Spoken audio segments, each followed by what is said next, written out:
Hello, my name is Brianna Krause, and today I will be discussing the Narmer palette.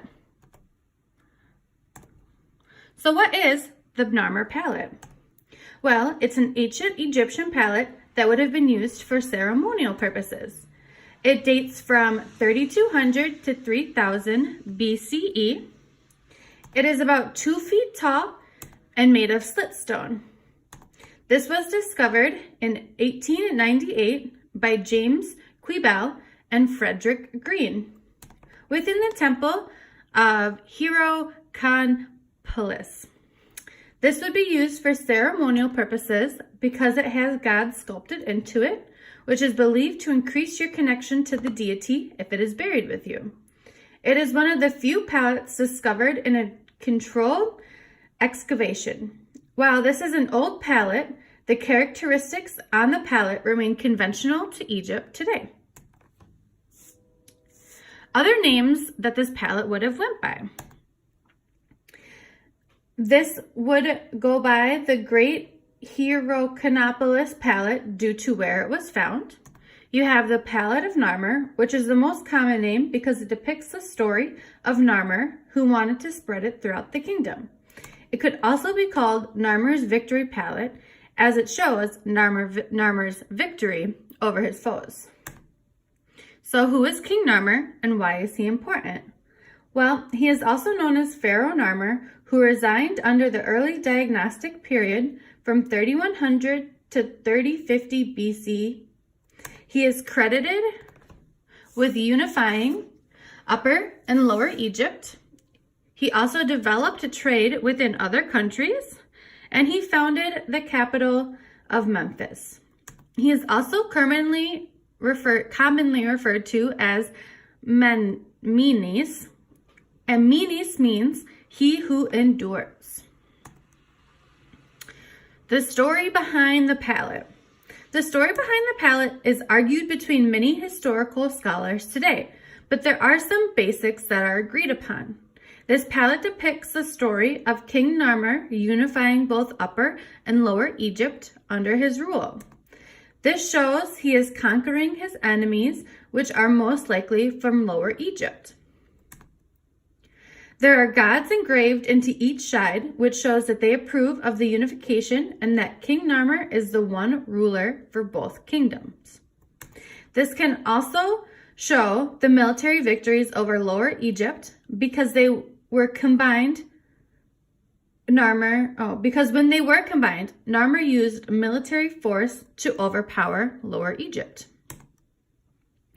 Now we are going to look at one side of the palette, and it's going to be this side with the two long neck cats intertwining.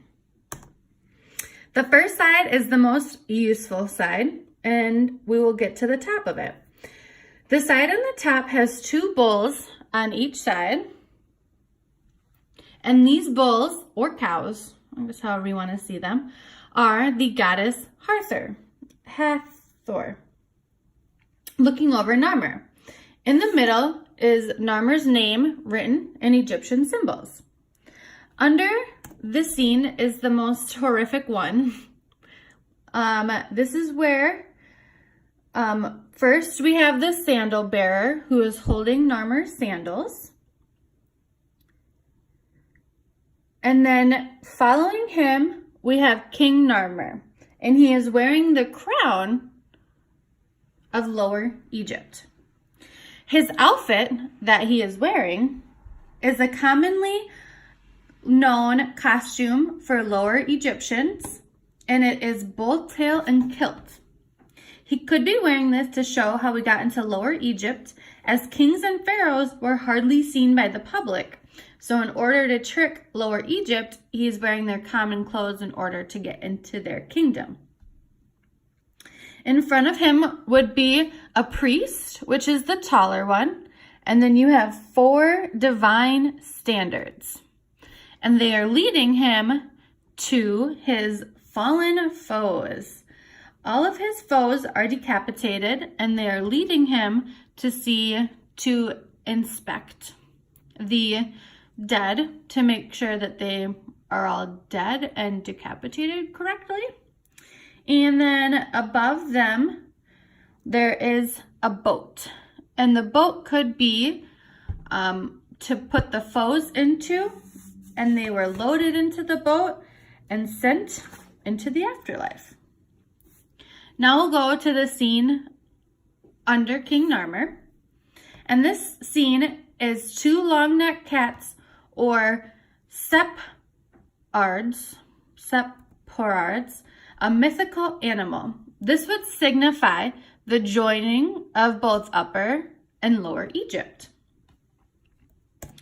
The bottom scene is a bull breaking through the city and tackling a person or a foe. This would show the wrath of Goddess Hathor if you did not follow King Narmer into the new kingdom and what would happen. This would be used as a fear tactic, which mostly this palette is a whole fear tactic anyways, but there's specific fear if it's coming from a goddess. All right, now we will go to the other side. The top of it mirrors the same as the other side. You have the goddess Hathor and King Narmer's name in Egyptian symbols. Narmer is holding a pose known as the mace pose. This pose will be used for the next 3,000 years to enact fear and showing that someone is striking down an enemy. The small little man behind Narmer is the sandal bearer again, who is holding Narmer's sandals. He is wearing the same costume with the bull tail and kilt. He is wearing the white crown, which is the crown of Upper Egypt. He also has a royal beard. This is to show that he is king and to show that he is wise and a leader. The bird with the human arm is the god Horus. He is holding a rope with a foe's head tied who would be emerging from a marsh. This is most likely a person from Lower Egypt to show that if you did not follow King Narmer, that even the gods would kill you. The bottom scene has two dead foes with a walled city. This could be a personification of the cities to show that if you do not follow Narmer, not only will you die, but the cities as well. Now we'll get into the actual use of it. The actual use for this palette would be used for ceremonial purposes, as it's carved on both sides. It also has gods on it, so if you are buried with it, it will bring you closer to them. This is also used as a makeup palette. The side with the two long-necked cats is where you would mix your makeup for the day. While we cannot be certain what this palette really means because we did not create it, it has gathered some good theories about it. The most common would be that the palette is used as a fear tactic. This would be mass-produced and given to the combined Upper and Lower Egypt. Egyptians were not happy about the unification as it was changed. This was sent as a message that your king went to war to combine both cities, and if you did not follow him, he would kill you. There's also a lot of dead bodies on the palette to show death if you tried to revolt. This also shows the value Egyptians took into recording historical events. The struggle that war and politics does not just exist today, but even way back then. Through the military, Narmer was able to display political foundations depicted by that he is wearing both crowns. The palette also shows the social aspects of Egypt. It reveals that there is a hierarchy to be followed and fear your king as he knows best. This also shows the distance of the king and as how he grew power. Most Egyptians did not see kings or pharaohs because they lived in their palaces.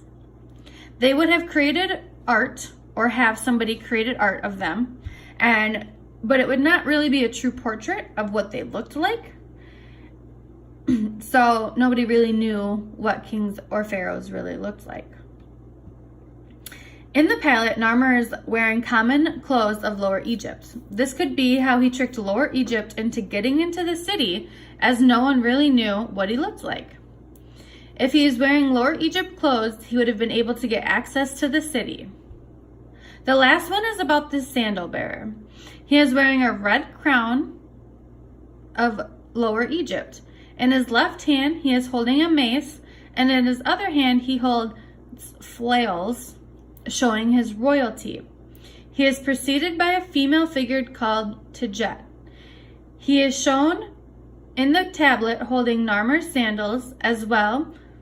This is to increase the power in Narmer, that he went to war with his military to unify both Upper and Lower Egypt. Thank you so much for listening to me today about the palette of Narmer.